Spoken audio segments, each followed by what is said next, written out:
Ahí está ya Víctor Ronquillo, buenas tardes. Hola, ¿cómo estás, Julio? Buenas tardes. Gracias a ti, gracias a Ricardo, gracias a Guadalupe y al equipo de producción por hacer posible esta emisión. Y obviamente también gracias al público, ¿eh? Qué importante es que podamos hacer este trabajo, mi querido Julio. Y hoy en la mañana yo lo pensé 2 veces, 3 veces y dije, sí, voy a dar las gracias. Hombre, muchas gracias, Víctor Ronquillo. Efectivamente, gracias a la audiencia, gracias a quienes nos escuchen y a ustedes. Ricardo Ravelo, buenas tardes. Hola Julio, ¿qué tal? Como siempre, un placer acompañarlos en esta mesa de seguridad. Un saludo afectuoso para ti, para mi amigo Víctor y para mi amiga Guadalupe, y también un saludo muy afectuoso al auditorio que ya nos está sintonizando. Gracias, Ricardo. Guadalupe Correa Cabrera, buenas tardes. Muy buenas tardes, Julio, aquí desde un país diferente, saludándolos a todos, contenta con toda la audiencia, a ti, a mis amigos Víctor y Ricardo, todos. Este día siempre es un día muy grato porque aunque platicamos de temas complicados, pues están ustedes aquí y siempre me da mucho gusto platicar con ustedes y con la audiencia. Gracias y empezamos. Gracias. Aquí sí, gracias. Empezamos. Ricardo Ravelo, tú al final de los programas siempre pones la nota distintiva y ya cuando nos vamos entra la polémica. Así es que mejor de una vez te pido tu opinión sobre el informe Ayotzinapa, sobre la sujeción a proceso de Jesús Murillo Caram y las perspectivas. ¿Cómo crees que avance este tema? Ricardo, por favor. Mira, Julio, independientemente de los detalles del expediente, a mí me parece que en este caso, desde hace mucho tiempo está extraviada la línea de verdad. Segundo, lamentablemente ya trae tintes políticos evidentes. Esto va a ser usado electoralmente por el presidente de la República, porque además tiene mucha tela, tiene muchos elementos para utilizarlos políticamente. De hecho, ya lo está haciendo. Me llama sobremanera la atención el hecho de que, pues sin que se haya derrumbado totalmente, bueno, ni siquiera un pedazo, creo yo, la teoría o la llamada verdad histórica, y sin que esta fiscalía haya construido una nueva verdad, pues ya procedieron, ya empezó la cacería de funcionarios, una veintena en lista o poco más, que posiblemente puedan ser detenidos. Entre ellos se habla de Omar García Harfuch, también como un personaje que participó en ese complot, según la teoría, yo diría, es una teoría, pero tiene muchos tintes fantásticos, de Gers Manero, de que todos se reunieron para ponerse de acuerdo y armar la verdad histórica. Me parece como algo, pues, hollywoodense, sacado de una fiebradamente cineasta, como para hacer un complot tipo Cumbre de Capos y ponerse de acuerdo pieza por pieza para ver cómo vamos a decirle a la sociedad qué pasó la noche de Iguala con los 43 estudiantes. Hay un punto que llama la atención, que ya se venía manejando, que es el hecho de que hay participación militar en el caso, hubo militares allí, pero no se sabe, porque la investigación que entiendo ya el gobierno ha concluido, por lo menos parcialmente, con este informe de la Comisión de la Verdad, pues la verdad es que no nos dicen qué pasó esa noche, no nos dicen por qué los mataron, y tampoco nos dicen por qué los secuestraron y quiénes actuaron en el exterminio de los 43 estudiantes. Es decir, el punto más importante de la investigación, que es el qué, cuándo, por qué, para qué, no está respondido. Pero ya está el procurador encarcelado, sujeto a proceso, por haber inventado la verdad histórica, que yo no sé de dónde sacan la versión de que fue inventada, porque no hay nueva versión del caso, insisto, no está resuelto. Este gobierno, esta administración, no ha construido otra verdad, no han llegado allí, hay un vacío de información tremendo, y sin que a la sociedad nos hayan dicho, esto pasó, los autores fueron los militares o policías o narcotraficantes.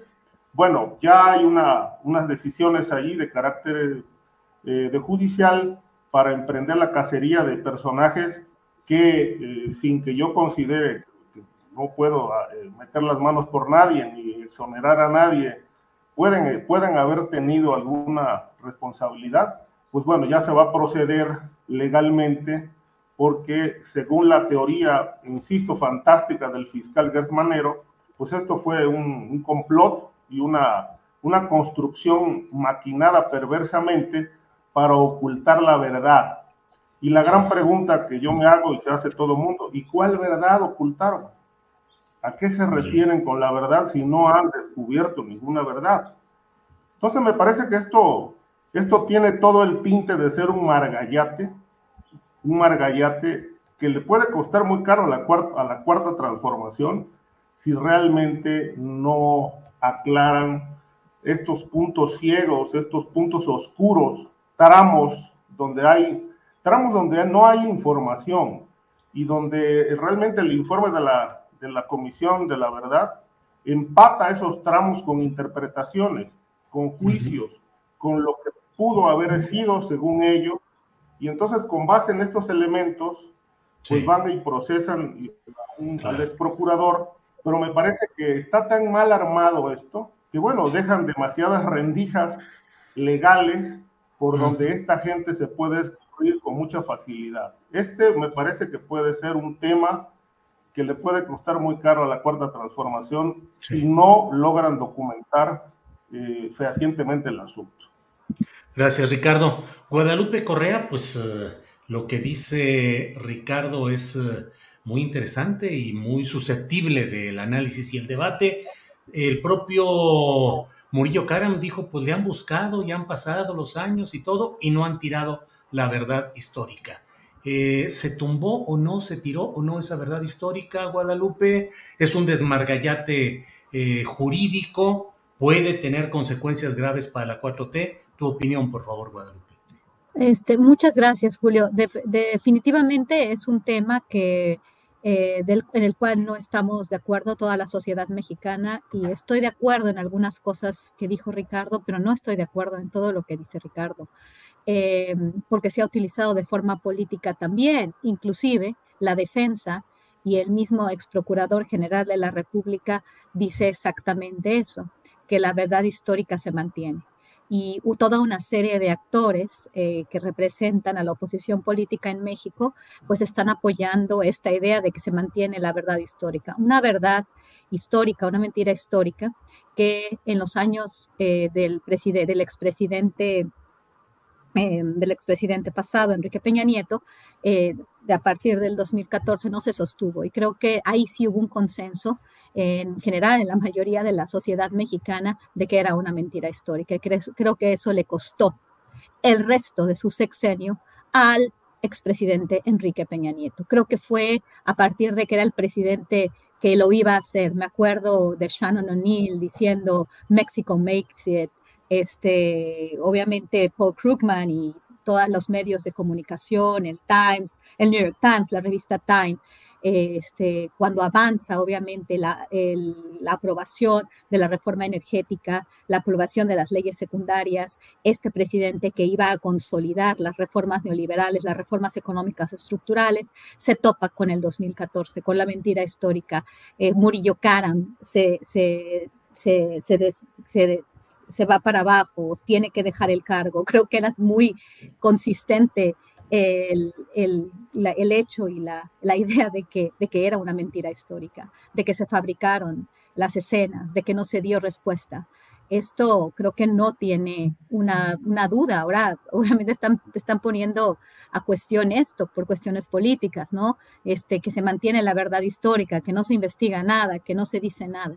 Pues de alguna forma, creo que queda muy claro después de la investigación del grupo interdisciplinario de expertos independientes y los nuevos hallazgos, el papel de las Fuerzas Armadas, el papel de los diferentes niveles de gobierno, ¿no? En realidad, en el 2014 se quería realmente poner el ojo en el presidente municipal de Iguala para hacer esto como una vendetta entre grupos del crimen organizado, una confusión y todo un montaje, ¿no? El montaje es la mentira histórica. Entonces eso sí se desmantela, definitivamente se desmantela.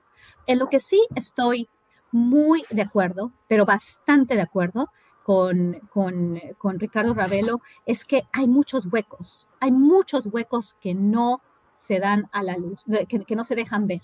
Y estas dudas, ¿qué pasó con los Guerreros Unidos? ¿Qué pasó en un estado donde el crimen organizado, donde el narcotráfico, pues ha permeado en una situación en la cual no es muy claro? O sea, realmente no podemos victimizar como lo hicieron algunos comunicadores de una forma muy irresponsable, sin los elementos, sin las investigaciones, pero de alguna forma esta investigación no nos deja muy claro realmente qué sucedió. En ese sentido, la verdad no se conoce totalmente. Y creo que esto nos deja muchas dudas y cada quien pareciera manejar su verdad para sus propios fines políticos. Y esto no se puede hacer. El hecho, y lo dijimos la vez pasada, de que Jesús Murillo Caram y algunas otras personas que estuvieron vinculadas, algunos mandos policíacos, autoridades a diferentes niveles, ¿realmente estamos haciendo algo por esclarecer los hechos y por hacer justicia? ¿Realmente esto nos va a llevar hacia otro nivel? ¿O simplemente van a ser vendetas políticas y medias verdades? Se desmantela la mentira histórica y tenemos una verdad a medias, porque no sabemos qué pasó con ciertos grupos, no sabemos por qué se investigó. Claro, los estudiantes estuvieron siendo vigilados por las autoridades. ¿Por qué los vigilaban? Porque simplemente son un grupo, como sabemos, son grupos que se dedican a hacer justicia social, o había algo más. ¿Cuál es el papel de los Guerreros Unidos? Y con eso no quiero revictimizar a las víctimas, pero sí quedan muchos huecos para saber.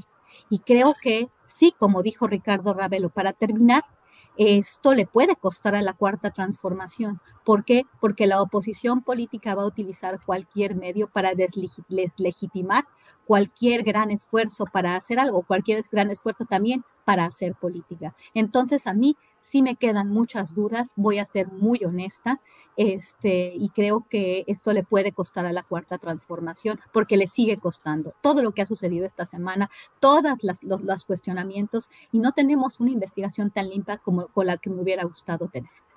Gracias, Guadalupe. Víctor Ronquillo, ¿cuál es tu opinión sobre este tema en el cual ya Ricardo y Guadalupe han dado puntos de vista interesantes? Tu opinión, Víctor, por favor. Bueno, pues necesitaría, la verdad es que mucho tiempo para poder externar una opinión sólida, profunda, basada en datos, en hechos, ¿no? Lamentablemente los tiempos de los medios de comunicación, aún en este medio de comunicación, pues son limitados por la propia dinámica de la realidad social y de la información. De cualquier manera, lo primero que yo diría es que habría que leer el informe presentado por la Comisión de la Verdad, tiene un nombre más amplio, ¿no? Pero por la Comisión de la Verdad sobre el caso Ayotzinapa. Yo invitaría a que el público lea este informe, ¿no? Y si tiene tiempo, también se acerque a los informes presentados por la Comisión de Expertos Independientes en distintos momentos. Este informe me parece que es cierto, ¿no? Deja dudas, claro, pero sin duda esta argumentación de que no se dice nada nuevo, de que se reitera la información, en fin, deja mucho que desear, ¿no? Yo creo que por ahí, y yo pues insistiría en lo que es un hecho, en que sin duda se trata de un crimen de Estado, en que la participación de las distintas instancias policíacas a nivel municipal, a nivel estatal, de las propias Fuerzas Armadas, del Ejército, de la Marina, tanto en la actuación del día, de la noche de los hechos, como en la posterior construcción de la llamada verdad histórica, es evidente. Y hace evidente el uso de la infraestructura y de recursos del Estado para cometer dos crímenes, ¿no? El crimen de la desaparición y el crimen de la construcción de esta falsedad, que sin duda imputa, a mí me parece, que responsabilidades penales a Murillo Karam y a otras muchas personas que tienen que ver con el uso de declaraciones obtenidas mediante tortura, que tienen que ver con la obstrucción de la justicia, sin duda, y que involucran a muchos de estos personajes ligados a estas fuerzas en este crimen de Estado, ¿no? Yo creo, y lo dice este informe, voy a aludir a algunos de los elementos de este informe, porque me parece que no se ha leído suficientemente, y me voy a permitir hacerlo. Creo que las acciones de este informe tienen tres elementos centrales, ¿no? Por un lado, el acopio y la búsqueda de la información, que sobre todo en este caso tuvo que ver con la captura de información a través de lo que fue la intervención de llamadas, utilizando este mecanismo de espionaje de Pegasus, ¿no? Hay por ahí, en uno de los apéndices de este informe, la cantidad de llamadas que se intervinieron, que se usaron y que demuestran hechos y que dan noticia de hechos que ya habían sido, de los que ya habíamos sido informados, pero que ahora hay un sustento para ellos, entre ellos pues informes, llamadas de intervenciones telefónicas a líderes del cártel de Guerreros Unidos, tanto en México como en Estados Unidos, realizadas por la propia DEA. Solamente apunto esto, ¿no? Ahora, otra línea de investigación. Decía Julio que voy a necesitar un poco más de tiempo, si no va a ser imposible. Pues sí, pero ¿qué hacemos, Víctor? No, mi hermano, tienes razón. Doble piso. Doble piso. No, bueno, el otro elemento es, que es muy importante, doble piso, un doble nivel, ¿no? Sí, sí. Sí. Bueno, y el otro elemento que es muy importante es la inclusión de un mayor número de testigos protegidos y la información que estos testigos protegidos han dado sobre el hecho. En las páginas del informe no se alude a esta reunión delirante que menciona Ricardo Ravelo. No se menciona esto. Se menciona que en alguna de las reuniones que tuvo el gabinete de Peña Nieto, se mencionó por primera vez el término de verdad histórica, ¿no? Mira, sí. Hay en estos momentos 122 personas detenidas, hay ya el comunicado, ya la Fiscalía General de la República notificó al Ejército que facilite la detención de 20 militares. Hay un elemento que también es muy importante y que quiero destacar en este informe, y es la actuación del Chucky, uno de los sicarios importantes, en el Chucky, en la actuación y de A1, que es quien da la orden. Otro elemento que es importante y que tampoco se había mencionado, me parece que es la fragmentación del caso en el Poder Judicial, llevando este caso a 7 juzgados en 7 entidades distintas. Todo ello configurando pues una obstrucción evidente a la justicia. Yo insistiría mucho en antes de hacer esta clase de aseveraciones que a mí me preocupan, que se han hecho en distintos medios y que se han hecho aquí mismo, pues se lea con cuidado este informe y se avance en la reflexión sobre ello. ¿Hay huecos? Sí, evidentemente hay huecos. Hipótesis que sobre el móvil del crimen, por lo menos hay 2 que tienen que ver con una venganza por parte de estos grupos digamos, del caciquismo, ligados a la alianza con la narcopolítica, por decirlo de una manera muy sintética, y lo otro, pues el quinto camión y el tráfico de la heroína y la posible participación y beneficio en ese tráfico de heroína de personajes importantes ligados a el propio ejército mexicano. Estas son algunas de las hipótesis que están ahí, ¿no? Claro. Bien, Víctor, gracias. Guadalupe, ¿quieres decir algo? Sí, yo quiero decir algo. Yo sé que tenemos otros temas, pero creo que Nada más, déjame decir, el tema, perdón, Guadalupe, el tema de García Harfuch fue presentado por los agentes del Ministerio Público Federal en la primera diligencia a nombre de la Fiscalía General de la República. Efectivamente, no está en el informe de la comisión presidida por Encinas. Fue presentada como prueba por los fiscales representativos de el fiscal Gers Manero. Perdón, Guadalupe. Sí, bueno, y creo que García Harfuch ha presentado, según tengo entendido, pues algunos elementos algunas pruebas para desmarcarse, ¿no? de las acusaciones. Pero bueno, es un tema tan complicado, tan difícil a veces de analizar, porque no es sentimental, es un tema de gran injusticia, es un tema de víctimas, es un tema de derechos humanos, es un tema de crímenes de lesa humanidad, de alguna forma. Y todavía quiero hablar sobre la conceptualización de esto, porque creo que Víctor y yo tuvimos un encuentro en un momento sobre si era o no un crimen de Estado. La BBC de Londres acaba de sacar un artículo muy importante el día de ayer sobre lo que implica definir lo que sucedió la noche de Iguala, con los 43 estudiantes desaparecidos que se encuentran muy probablemente muertos, como ya se dice, porque no tenemos todos los cuerpos de estos estudiantes, y por eso mismo estaba diciendo que son verdades a medias, porque todavía quedan huecos. Sí, pero ¿qué significa que se definan como un crimen de Estado? Significa que la autoridad internacional, de acuerdo con los tratados que ha firmado México, va a supeditar el tema de su legislación con respecto a esta desaparición forzada a la comunidad internacional. Y entonces aquí no vamos a la comunidad internacional. Esto es un tema que ha estado siguiendo muy de cerca la Comisión Interamericana de los Derechos Humanos de la Organización de Estados Americanos y otros organismos internacionales vinculados a Naciones Unidas. Es muy importante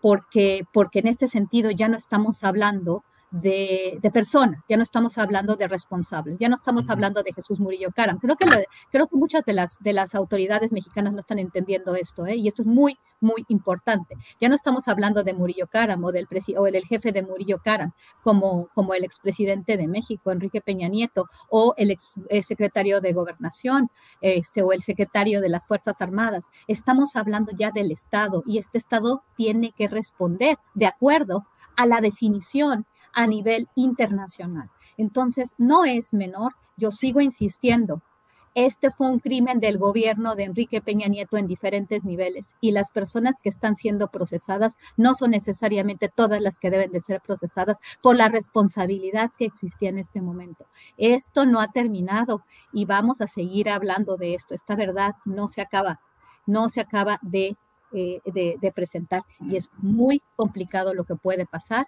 y las responsabilidades que adquiere México al llamar esto un crimen, al definirlo como un crimen de Estado, independientemente de que pensemos que esté bien o pensemos que esté mal. Es muy, muy importante. Revisen, por favor, este artículo de la BBC de Londres en español. Les voy a decir cómo se titula, es muy importante que lo lean. Se llama Ayotzinapa. Disculpen. ¿Qué significa que el caso Ayotzinapa haya sido calificado de crimen de Estado en México y qué puede pasar ahora? Por Marcos González Díaz, corresponsal de BBC News Mundo en México. Y esto no se está acabando. Es muy, muy, muy complicado y va más allá del tema de las víctimas de los derechos humanos. Es una discusión que abarca muchísimas otras cuestiones, y entonces en este momento el Estado mexicano es el que está siendo puesto a juicio. Claro. Gracias, Guadalupe. Ricardo Ravelo, Víctor Ronquillo señalaba pues todos estos datos procedentes de dispositivos, llamadas telefónicas, reportes inclusive entregados por autoridades de Estados Unidos. Sin embargo, hay un factor que está ahí presente pero sin la definición total aún. El caso del GIEI, del Grupo Interdisciplinario de Expertos Independientes, que no valida de manera expresa el comunicado que dio a conocer la comisión presidida por Encinas, porque dice que no tuvieron, y bueno, no se sabe si ya lo habrán tenido, no hay información actualizada, si ya han tenido acceso a todo ese cúmulo de información para poder validarla y para poderse sumar a algo que también mencionan, que ellos no participaron en la redacción del informe presentado por Encinas. Antes de que en el chat comiencen a decir qué tienen que ver esos extranjeros en México y en la política interior de México, hay que precisar que por un acuerdo, un convenio soberano del Estado mexicano con la Comisión Interamericana de Derechos Humanos, se estableció un convenio para que esos expertos pudieran venir a México, investigar con la mayor libertad estos temas. Eso es un acuerdo soberano de México y no es que haya unos extranjeros interviniendo en los asuntos internos. Ricardo, ¿qué opinas de este factor GIEI y estos pues desajustes o no suficientes esclarecimientos en esa relación, Ricardo? Son parte de las contradicciones. El GIEI sí participó, ahí están. Por ejemplo, no se tienen pormenores detallados, o sea, detalles, por ejemplo, de la recopilación de restos en el basurero de Cocula que se llevaron a Innsbruck, Austria, donde había, creo yo, que ahí bastante información, dicen los expertos, suficiente ADN como para poder sacar información, datos y confirmar si se trataba o no de los restos de alguno de los estudiantes presuntamente asesinados y quemados en el basurero, porque la versión original es que algunos fueron ahí quemados, otros no. Sí, esa parte es un punto ciego, hay desinformación. No se ponen de acuerdo. La Comisión de la Verdad y el GIEI son dos versiones que en cosas no encajan, no empatan. Pero independientemente de toda la pedacería informativa que tiene el informe, que si fulano, que si el Chucky, que si aquello, que si lo otro, es decir, en toda esa madeja de información, aquí el punto central son dos cosas. ¿Por qué no está respondido lo esencial? ¿Qué pasó con los estudiantes? ¿Quiénes los asesinaron o desaparecieron? ¿Y por qué? Eso no está respondido. Me preocupa sobremanera la exoneración a priori del exsecretario de la Defensa Nacional, el general Cienfuegos, y del entonces presidente Enrique Peña Nieto. Aquí la gran pregunta es, ¿por qué? Si hay participación militar en el caso, bueno, pues debieran ser parte de la investigación, porque los militares no pudieron haber actuado solos. Hay una cadena de mando en el ejército que depende del secretario de la Defensa y en primer lugar del presidente de la República. Y si ahí hubo una orden de exterminio, pues obviamente la orden sin duda debió salir de Los Pinos. Sin embargo, estos hombres ya fueron exonerados. La gran pregunta ¿es parte de los compromisos del presidente de la República? ¿Es parte del pacto de López Obrador con el anterior gobierno?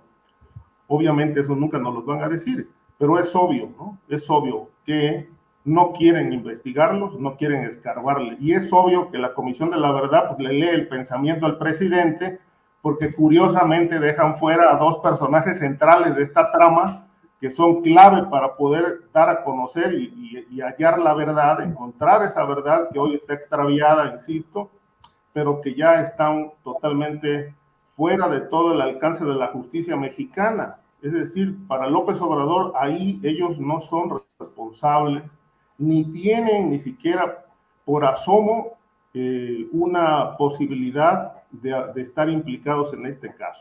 Esto es verdaderamente sucio.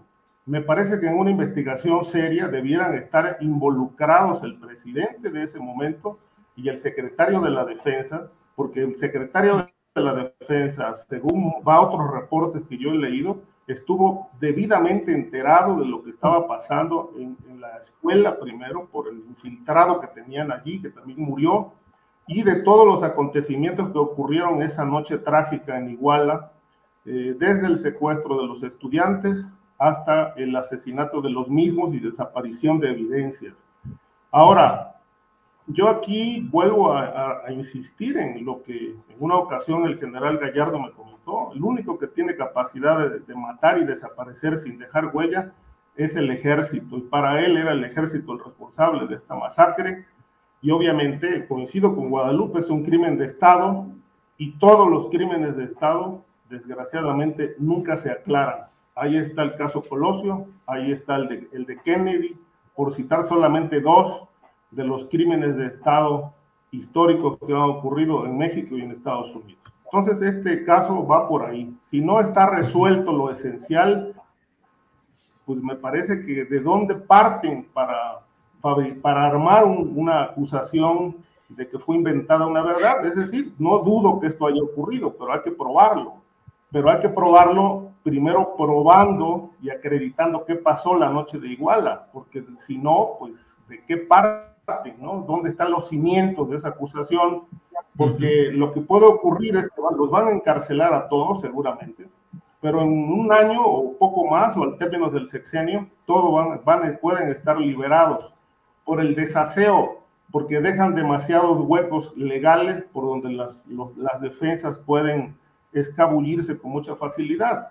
Entonces, me parece que esto ya es un tema muy gelatinoso, muy complicado, insisto, lo coincido con Víctor y con Guadalupe, pero precisamente se tiene que amarrar muy bien jurídicamente, y si lo esencial, insisto, no está respondido, me parece que lo demás se puede caer muy fácilmente. Gracias, Ricardo. Víctor Ronquillo, pacto de impunidad entre López Obrador y Peña Nieto que alcanza, en este caso, a que no se incluya ni a Peña Nieto ni a su secretario de la Defensa Nacional, el general Cienfuegos, en estas indagaciones. ¿Crees que hay ese pacto de impunidad y que se refleja en este caso? Es una pregunta muy fuerte, Julio, la verdad de las cosas, ¿no? Yo quisiera pensar, tú sabes, ustedes saben, compañeros, ustedes saben, personas que amablemente comparten con nosotros este espacio, pues que yo soy un optimista, ¿no? Y que como tal, en ocasiones peco de mucha ingenuidad. A mí me parece que no comparto con Ricardo esta idea de una exoneración a priori de Peña Nieto y del general Cienfuegos. A mí me parece que la investigación tiene que ser llevada a sus últimas consecuencias, y me parece, sí, y ahí coincido con lo que han dicho mis colegas, sobre el costo político para la Cuarta Transformación de no hacerlo, ¿no? Me parece que lejos de que este informe procure sumar confusión y sumar desinformación a lo que se ha expresado en relación a este caso, me parece que este informe aporta algunos elementos importantes. Por otra parte, pues ante la realidad nacional, ante la vigencia de elementos del sistema político mexicano, puedo dudar en esos momentos de que se llegue a las últimas consecuencias en este caso. Pero sin duda, y ahí sí, como un crimen de Estado realizado con más allá de la definición internacional y más allá de los ordenamientos jurídicos en estos momentos, porque al fin de cuentas, tanto los ordenamientos internacionales como los elementos jurídicos están para cambiarse y deben atender a las realidades y necesidades de nosotros, los seres humanos que nos movemos en una dinámica histórica. Entonces, yo considero que es un crimen de Estado, como ya lo dije, porque al final de cuentas se utilizaron recursos e infraestructura del Estado para cometerlo, ¿no? Ahora, sin duda, en ese sentido, el comandante en jefe del ejército mexicano, pues era Peña Nieto. Y es imposible y difícil de pensar que Peña Nieto no tuvo conocimiento de estos hechos, sino la noche en que ocurrieron, sí a la mañana siguiente. ¿Qué tanta información tuvo el general Cienfuegos esa misma noche sobre estos hechos? Difícil saberlo, pero a la mañana siguiente tuvo que haber estado informado.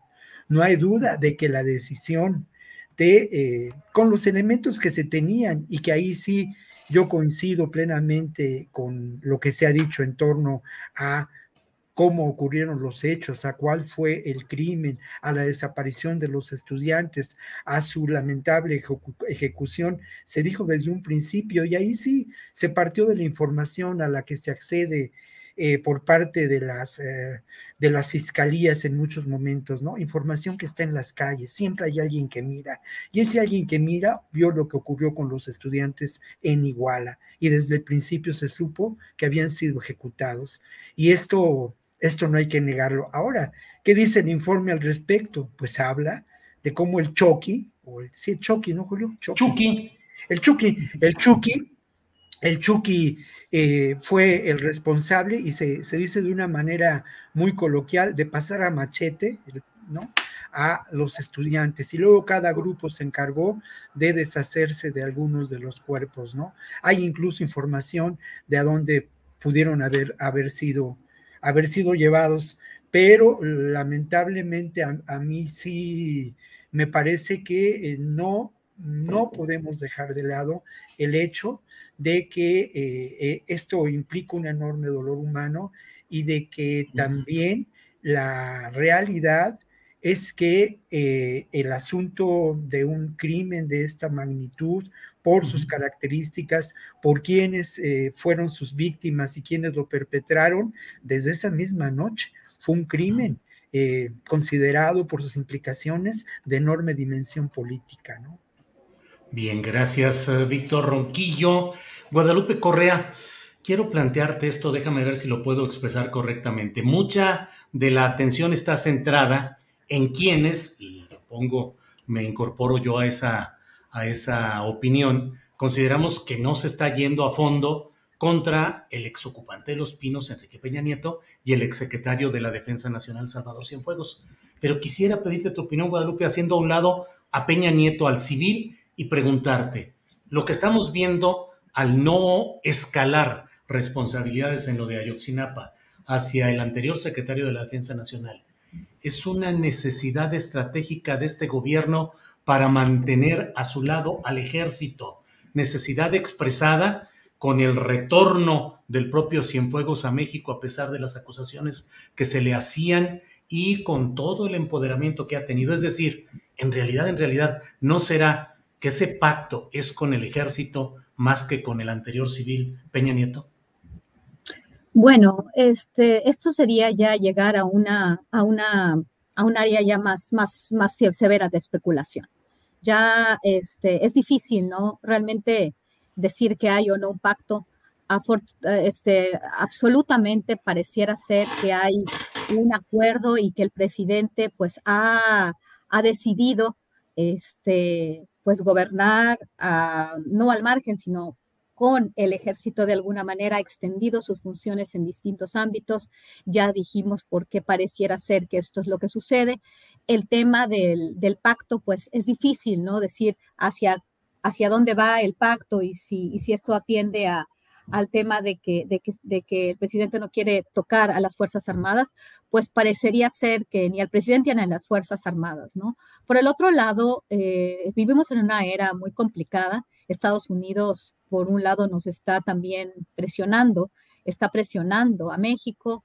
El tema de Cienfuegos tampoco se ve muy claro, porque de cualquier forma la información que se nos dio, que se nos presentó, con la que llegó Cienfuegos, supuestamente relacionada con una investigación que llevaba varios años, cuando lo que vimos era un archivo que daba mucho que desear, ya lo hemos dicho aquí varias veces, y entonces fue toda una idea, ¿no? Que había una cofradía en las Fuerzas Armadas y que esta cofradía había hincado al presidente Andrés Manuel López Obrador, y Andrés Manuel López Obrador a su vez había tenido la capacidad de hincar al presidente Donald Trump en su último periodo de sus 4 años de presidente de los Estados Unidos. Esa versión yo nunca la he comprado porque realmente nunca se dio información sobre la verdadera participación de las Fuerzas Armadas, sobre el jefe de las Fuerzas Armadas, el general Cienfuegos, con el grupo que se dice con el que participó y aceptó dinero y protegió. esta célula de los hermanos Beltrán Leiva. O sea, realmente no hay evidencias, tampoco todavía. Hoy por hoy encontramos las evidencias que vinculan a Genaro García Luna con el crimen organizado, porque no ha habido un juicio tal cual. Obviamente se ha dicho antes de que él llegara antes de que él llegara a la Secretaría de Seguridad Pública, todos damos por hecho que estos personajes a los mayores niveles de gobierno, los hombres fuertes de la seguridad, uno en un sexenio y el otro en otro, pues estaban vinculados al crimen organizado. Me parece difícil a veces de pensarlo porque participaron de manera muy cercana con las autoridades estadounidenses que tenían bajo el acuerdo de la iniciativa Mérida, pues una colaboración tan cercana con el gobierno mexicano y en particular con estos dos personajes, ¿no? Y de repente encontraron que estos dos personajes con los que habían participado de forma tan cercana y a quien le habían vendido en el caso del general Cienfuegos armamento en los primeros años por billones de dólares en diferentes momentos. Esto se puede cotejar. Y bueno, inclusive se cotejó en la prensa por el Washington Post un artículo de Joshua Paltrow en este diario tan importante, ¿no? Entonces, ¿por qué pasó esto? ¿Qué es lo que está pasando aquí? ¿Realmente hay un pacto con las Fuerzas Armadas o el presidente hizo esto y no los llama a cuenta por un pacto? Pues puede ser. ¿Por qué está ese pacto? Simplemente porque el presidente se quiere quedar, como dicen, de forma risible. Muchos miembros de la oposición, pues es difícil, ¿no? Es difícil poder decir algo. De acuerdo al reporte, pues sí hubo involucramiento de las Fuerzas Armadas. ¿Hasta qué punto los deberíamos de llamar a cuentas? Pues yo creo que se deben llamar a cuentas, pero ¿cuál es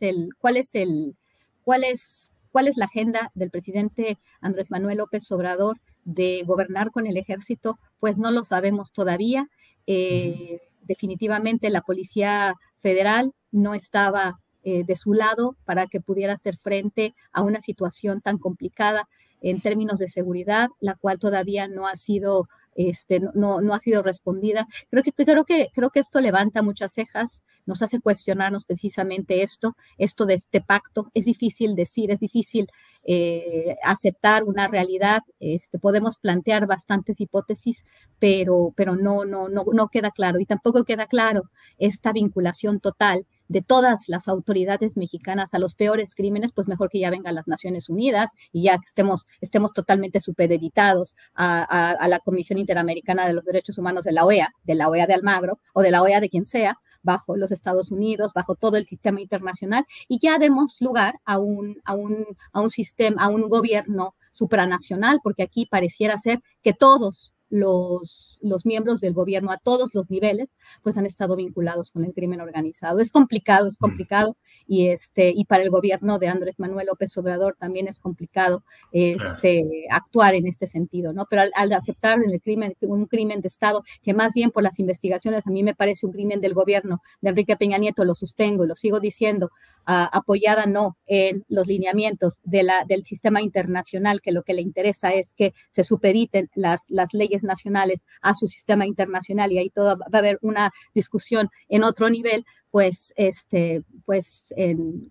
nos vamos a quedar con este sentir, ¿no? De que fue el Estado y de que se tiene que juzgar al Estado mexicano como tal. Y pues bueno, esto también pone en problemas al mismo Estado como noción, no al gobierno, sino a todo el Estado mexicano en el banquillo de los acusados, ¿no? Sí. Estamos hablando de todas las instituciones de gobierno, incluyendo el sistema judicial, incluyendo el legislativo y todo lo que significa, lo que forma un Estado. Es muy complicado y yo creo que podríamos pasar mucho tiempo y hay partes, como bien dijo Víctor, que no se van a poder discutir en este espacio. Bien, Guadalupe, muchas gracias. Nos quedan como 4 minutitos para cada quien para tocar los temas que deseen, que quedan muchos. Se nos fue el tiempo, afortunadamente con mucha sustancia y abordando lo más que hemos podido este tema, pero bueno, queda el 1 de septiembre, se va a enviar la iniciativa preferente del presidente de la República para que ya se hagan las reformas legales, no constitucionales, que le den el pase a la Guardia Nacional hacia la Secretaría de la Defensa Nacional en términos de modificaciones legales, que no sé cómo se podrá hacer una modificación legal sin que vaya en contraposición de lo que dice la letra constitucional, pero bueno, ya lo veremos. Están esos temas, está el hecho de que se pospone también la discusión sobre la prisión preventiva oficiosa para el 5 de septiembre, asesinato de otro compañero periodista en Guerrero. Ricardo, nos queda muy poco tiempo, pero en 3-4 minutitos, ¿qué nos dices del tema que desees, Ricardo? Bueno, sobre el tema de la Guardia Nacional, pues sí, es una polémica tremenda, porque bueno, con una decisión, entiendo que política, administrativa, pues el presidente sí va a darle la estafeta definitiva a la Secretaría de la Defensa Nacional para que maneje la Guardia Nacional. Digamos que esto ya no nos sorprende porque lo dijo se discutió desde que se creó la Guardia Nacional y que si era mando militar, mando civil.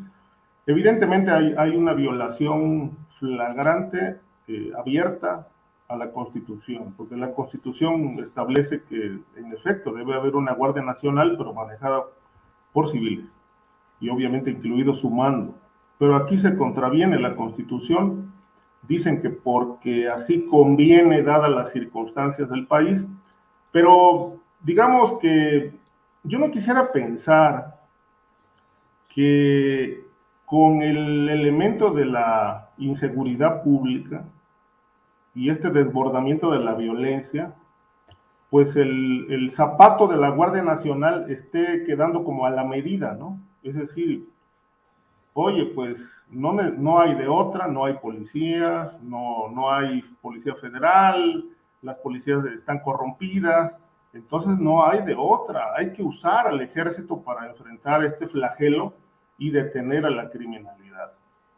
Pero lamentablemente eso no ocurre. Y la gran pregunta es, ¿cuál es el objetivo del presidente para echar a gran parte del ejército a las calles? ¿Cuál es el objetivo del presidente para entregarle todo el control de la seguridad pública a los militares? Es decir, hoy queda muy bien el zapato, sí, nadie puede discutir, bueno, estamos en una situación crítica. Sí, pero el ejército en las calles nada más tiene un objetivo: reprimir. Entonces, si vemos hacia 2024 y si esta situación se agrava de inseguridad aún con los militares, pues bueno, no vaya a ser que de pronto al presidente se le ocurra decir, bueno, como no hay condiciones para elecciones, pues dada la violencia, pues yo me quedo otro tramo en el gobierno.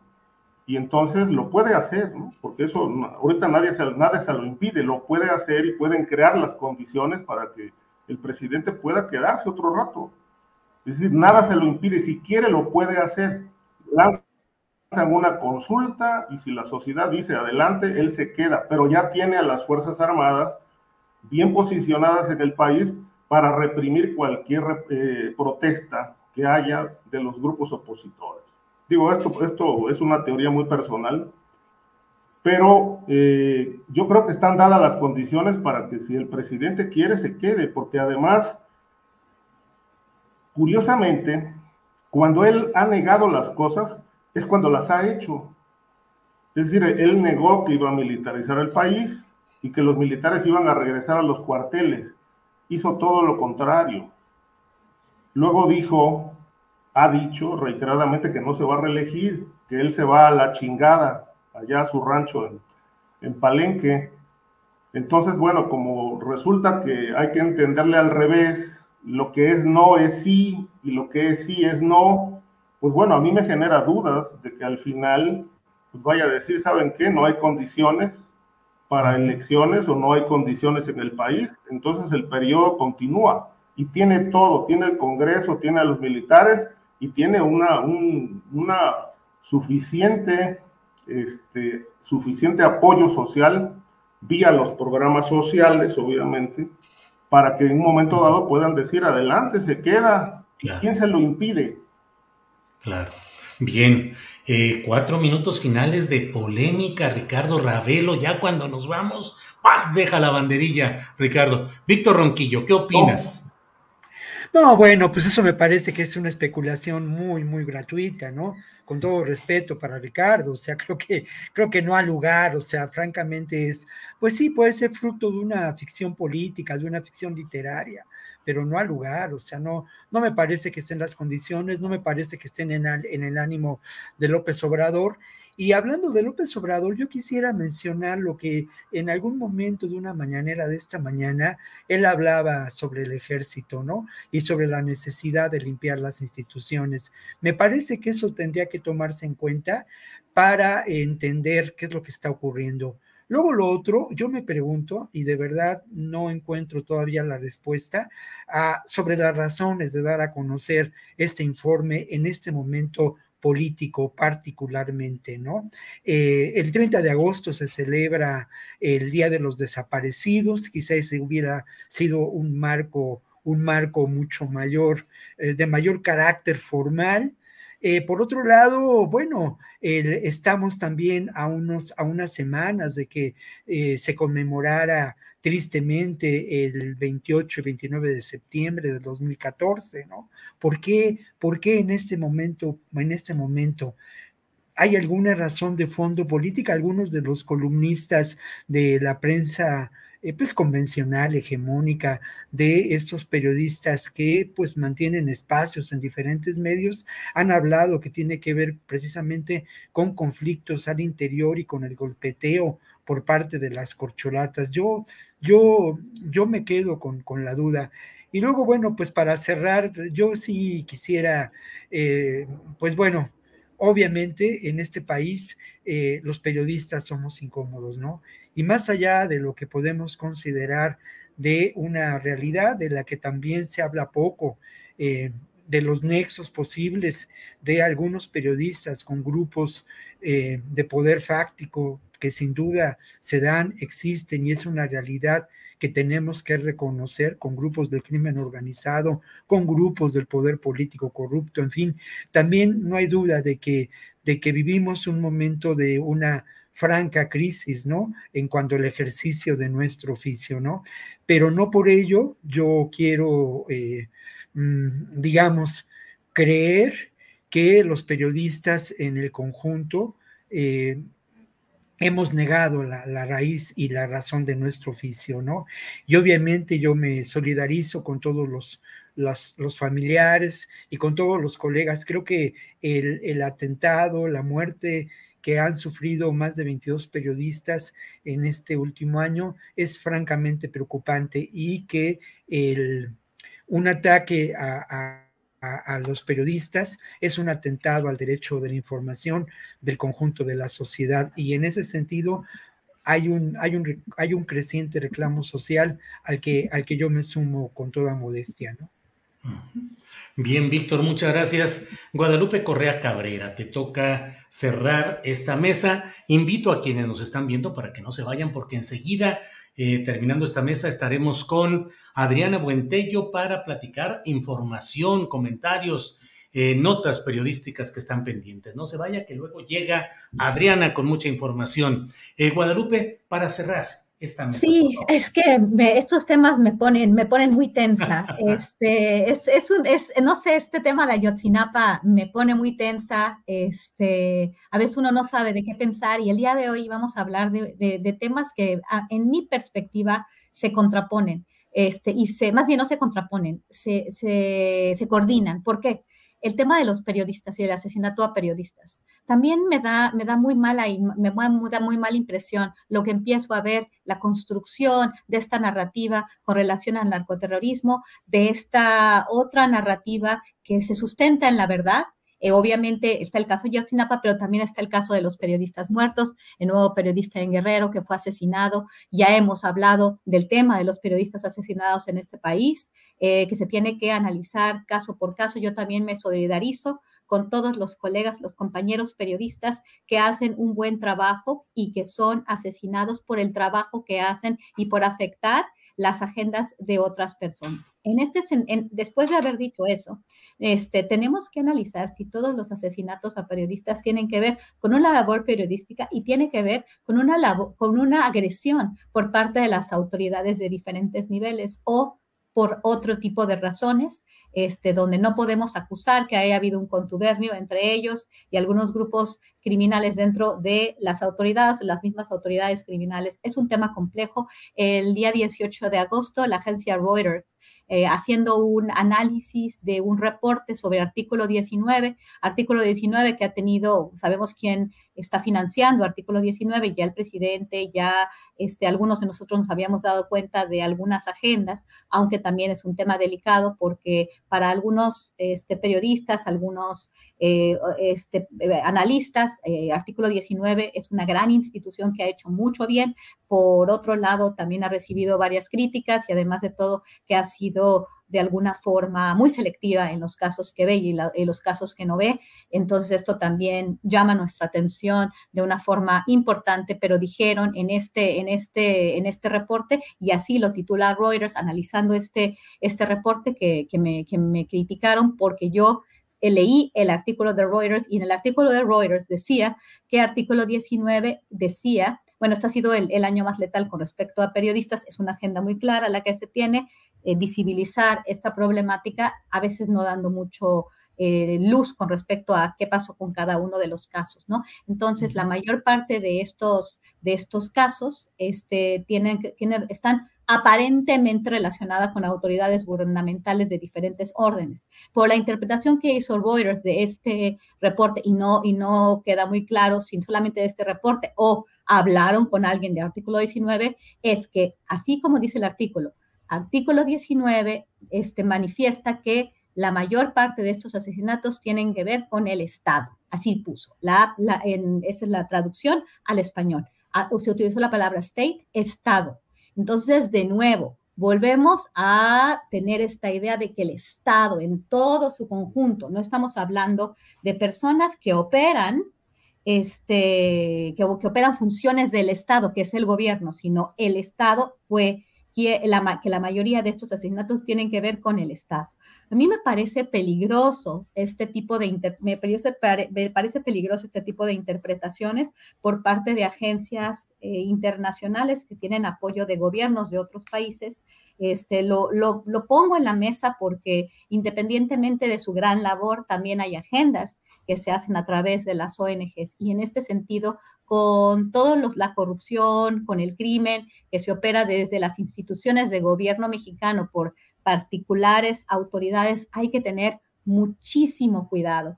Esta expansión de las capacidades del ejército mexicano se dan también sin justificar esta expansión, la militarización en su conjunto, porque siempre hemos sido críticos de esta postura, porque sabemos que el ejército haciendo labores de seguridad pública terminan en abusos a derechos humanos. Esto no tiene vuelta atrás, ¿no? Independientemente de todo el entrenamiento que se les vaya a dar a las Fuerzas Armadas. Es una fuerza que se dedica a la guerra, punto. Y bueno, en este esquema, en esta discusión, también sabemos que a nivel internacional Estados Unidos necesita ampliar sus fronteras o protegerlas más allá de sus propias fronteras porque estamos en una era de belicismo.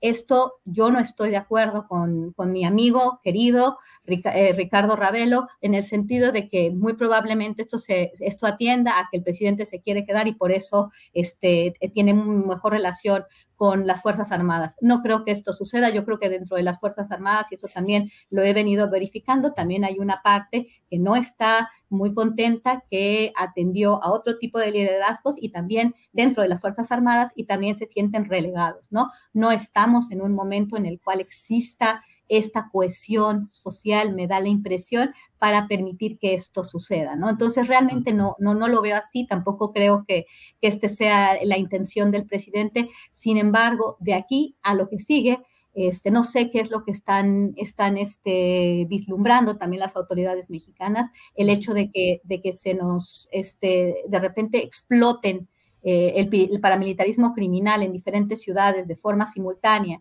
y de que lleguen a este país grupos armados con orígenes no muy claros, pues también hace necesaria algún tipo de acciones. No sé si sea la mejor, pero sí es un tema complicado el tema de la seguridad en México y no estamos seguros de dónde vienen algunos eventos violentos en su forma más compleja. Recuerdo el tema de la familia Levarón en todo su conjunto y ojalá podamos seguir hablando de la familia Levarón, que es un tema que va a seguir dejándonos mucho de qué hablar. Muchísimas gracias por su atención y disculpen que yo estaba como muy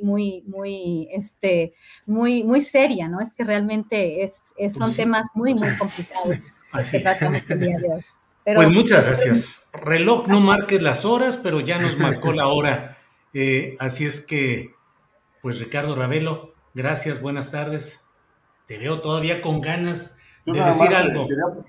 Yo nada más quería comentar, muy respetable lo que dice Guadalupe, pero mi gran pregunta es, si no está resolviendo la problemática de la violencia, ¿para qué tanta militarización en el país?